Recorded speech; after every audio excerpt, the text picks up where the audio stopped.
What's going on, everyone? Welcome to episode number 15 of the Nati Pod. I'm your host, Ryan Townsend.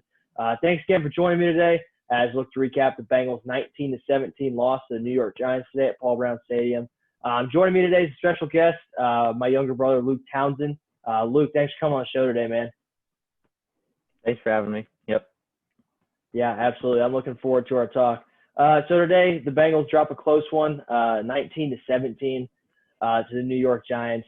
I wrote about it in my article a little bit. I predicted a 21-13 final. Thought it would be close, knowing the Giants are not that good on offense, but I thought it was going to be close and the game would feel out of reach. For the most part, it did feel out of reach until Alex Erickson almost broke a shoestring tackle. Good return, then Brandon Allen fumbles, and that's the game right there.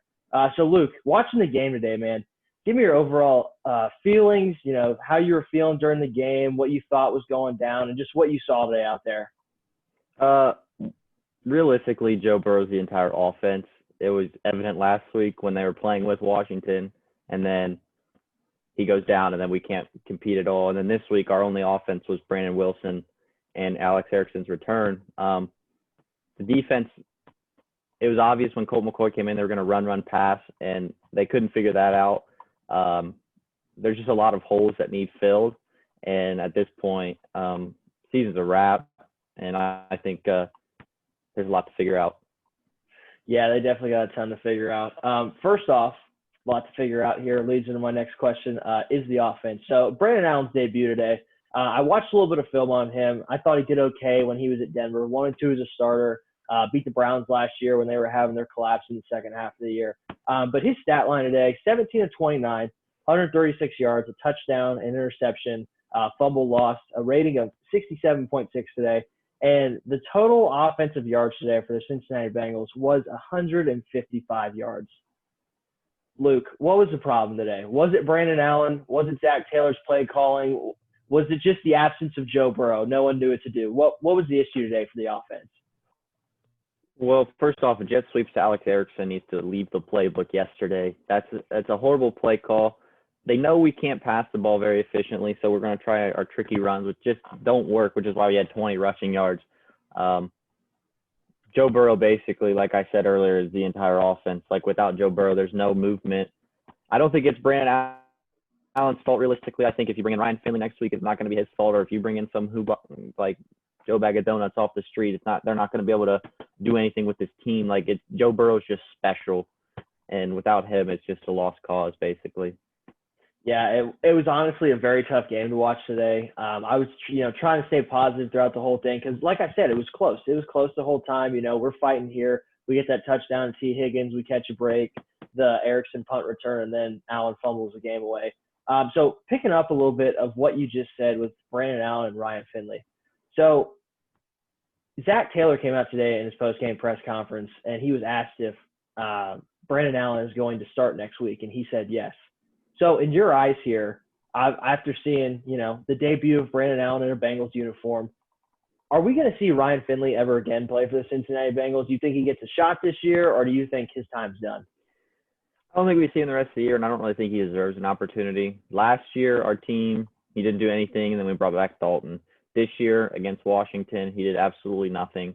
He's just not an NFL quarterback, and at least in the Bengals system, he might be a quarterback somewhere else, but right now in the Bengals system, it's just not working out. He needs to package bags and head somewhere else. I think that his time in Cincinnati is done, and it wasn't a good time at all.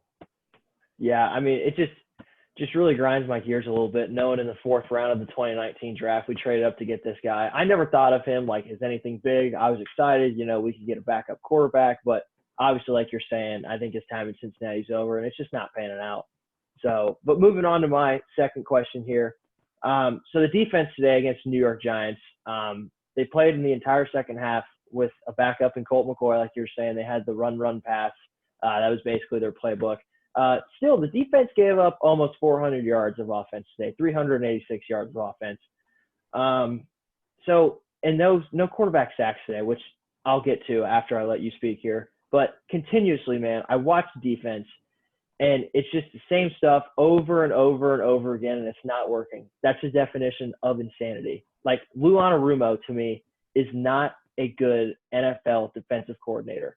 Like, do you see Lou Anarumo coming back next year as a DC? Do you see Zach having the nuts to fire him and move on from someone and keep his job? What do you see next year with the defense and how the coaching staff's going to look?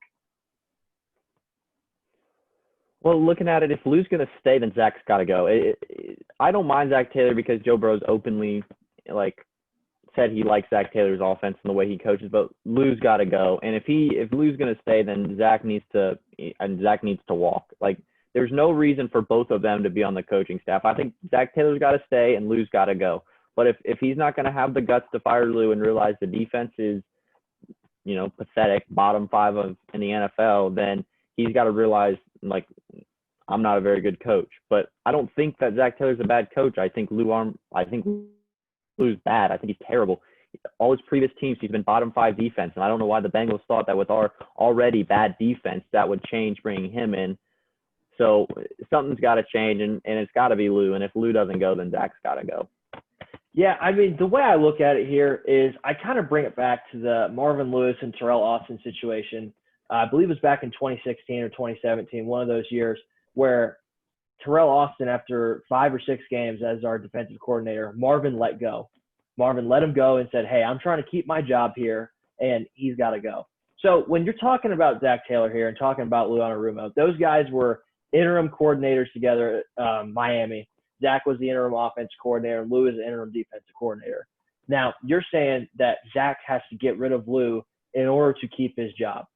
Do you really, honestly, realistically, do you see Zach letting one of his guys, Lou Anarumo, do you see him kicking him out and saying, hey, I got to get someone else on the defense? Do you really see that happening?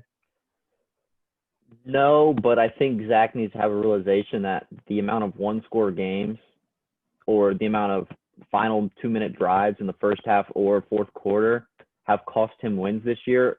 For, just right off the bat, the Eagles, that tie should have been a win. The defense just ain't. Against the Browns, I believe they had a last, 14-second touchdown in a game we were winning. Yeah. I think they even scored in the second quarter there too. I wasn't watching that one, but the defense is an issue. The offense is an issue, but I honestly think Lou's got to go. And if he doesn't have the nuts to fire him, then someone higher up needs to just get rid of Zach.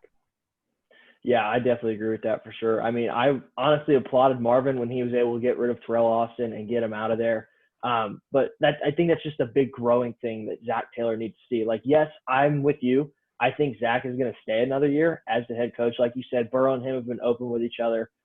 Burrow likes what Zach is doing. But I really see that, the maturity of Zach Taylor has to improve in year number 3 if he wants a shot at getting even past year 3 or possibly a year number 4 with Joe Burrow. But it's just one of those things that if Zach can't figure it out, the higher up has to figure it out.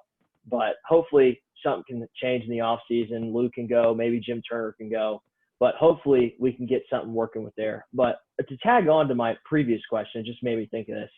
So let's say Zach Taylor does not let Lou Anarumo go. And let's say Zach Taylor is fired as the head coach of the Cincinnati Bengals. How hard do you think it's going to be on Joe Burrow next year? Bring in a whole new offensive system, a whole new head coach. What do you see as his development next year? If we're talking possibly if Zach Taylor gets gone, he's fired. What do you see next year happening with Joe Burrow? Well, the NFL's hard enough, but Joe Burrow's just a ball player. He adapted from the Ohio State offense to the LSU offense. It did take him 2 years, and I don't think the Bengals are a playoff team next year. I don't actually think they're a playoff team in 2 years, even if they keep Zach Taylor and they figure it out. I think the right move is to let both of them go, actually. I think Lou needs to go, and I think Zach needs to go. And I think they blew the Zach Taylor signing when Eric Bieniemy had interest in the job, and for some reason, the Bengals decided to take Zach Taylor because, I don't know, he was in the Super Bowl the year prior. But you look what Eric's done with Patrick Mahomes, and if he would have been able to work with a young Joe Burrow in his first year, I think that things could have been a lot different. And I think Bieniemy still wants a head coaching job, and I think the vacancy could open up in Cincinnati if he puts himself out there. I don't really see where else he would want to go with a young quarterback. I know he's got Patrick Mahomes now, but bottom line, these guys want to be head coaches, and the young quarterbacks are in San Diego, Miami, Cincinnati, and then obviously it's going to be in New York with the Jets, but he's not going to go to that dumpster fire. Brian Flores ain't leaving Miami. So I guess it's between the Chargers and the Bengals, and I'd really like to see the Bengals make an offer on him. Yeah, I definitely agree with that too. I mean, like I said, I think Zach's going to come back another year unless something absolutely takes a toll this year. But we'll see. I think it's going to be an interesting offseason, to say the least. We'll talk about that in a couple of weeks once the season's over with an in-season review, all that. But I think it's going to be an interesting offseason, whether the coaching moves we make, the player development we make, just going to get guys in our draft, obviously. So final question here to wrap up the pod.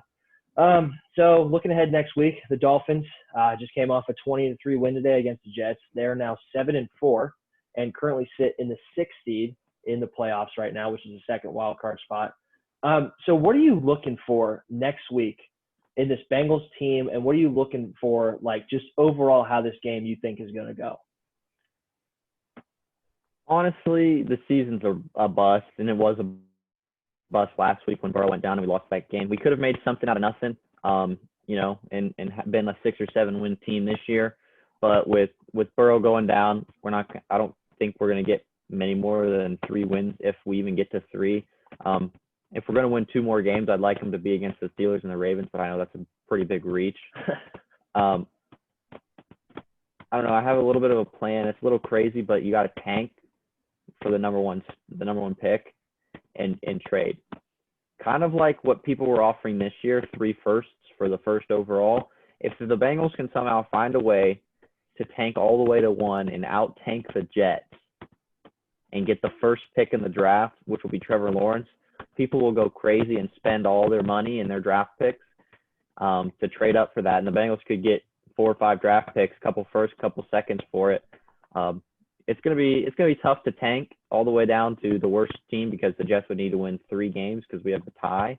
But it's not out of question. But I don't mind tanking. I think tanking was the right thing to do last year, even though it seemed like we weren't.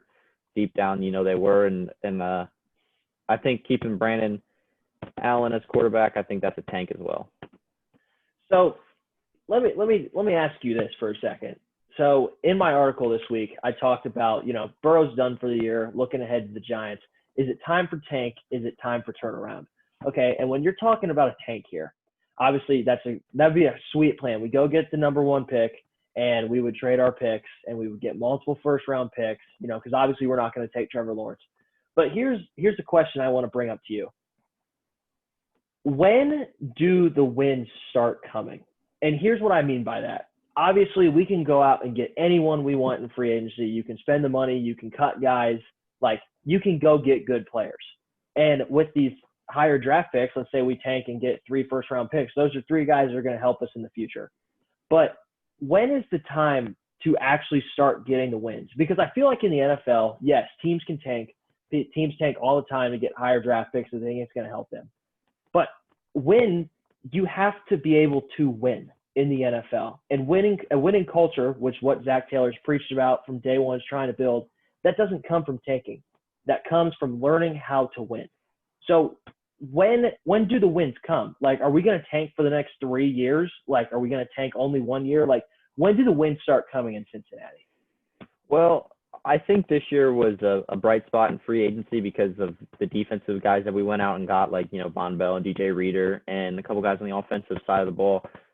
But I think 2022, not this season, not next season, but the next season, after we get rid of AJ this offseason because he's just not worth the money anymore, especially if Burrow's not able to go to start next year.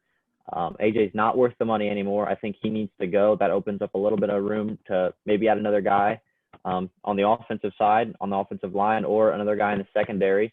I know we have Jesse Bates back there, Von Bell. Both of them are pretty, they're good at what they do. But bottom line is the defense is terrible. I think they could go get one in free agency and spend the first 2 rounds. Well, I think there's only really a couple offensive linemen that are really worth taking. So with the 3rd pick, which is what we're projected because the Jags lost again today, I think we'll take the tackle. But after that, I think develop everybody for a year and hope to get a decent draft pick in 2020 or get a decent draft pick and make something happen the next year. But it ain't happening next year. So next season, I don't know, 5 wins, get a top 10 pick again, draft and hope that him and Joe and whoever they take this year, and Jonah Williams can start to develop, and T. Higgins looks like he's going to be a stud, and Uzama can come back, and maybe we can keep some of these guys that we got on defense and add a couple more. Could be a 7-8 win season in 2022. Yeah, I mean, I can see that for sure, man. I mean, that's just a big thing that I think of. Like, obviously, teams want to tank. You want to go get the best players available. But at some point, man, in the NFL, you got to be able to develop a winning culture. I know Zach Taylor's preaching it. I know he wants to do it. But it's going to come down to the second half of this season. And if he stays for his third season, it's going to come down to see next season, see if he's really the guy in Cincinnati. So I'm looking forward to it. I'm just trying to keep the optimism high, man. I'm trying to keep the morale high. I know you said the season's over, and I would agree with that, but just trying to keep the optimism as a Bengals fan, man. But it's going to be tough. So we'll see how it goes the rest of the year and the rest of the way through. So that's going to do it for us here on the Nasty Natty Pod. Luke, I want to thank you again so much for coming out today. Had a blast talking to you, and hopefully I can get you on sometime again. Yep, of course. All right, man. Sounds good. Tune in this week for more content. We'll have the preview pod with Joey DePoy. Big Dolphins fan. He's actually a writer for Fins Fanatic, a Dolphins writing company out there in Miami. He joins the show this week to talk about the upcoming matchup between the Dolphins and the Bengals, and then we'll have the post pod on Sunday. Thanks, Scott. Thanks a lot, everyone. Tune in again next week, and we'll see you then. Who day?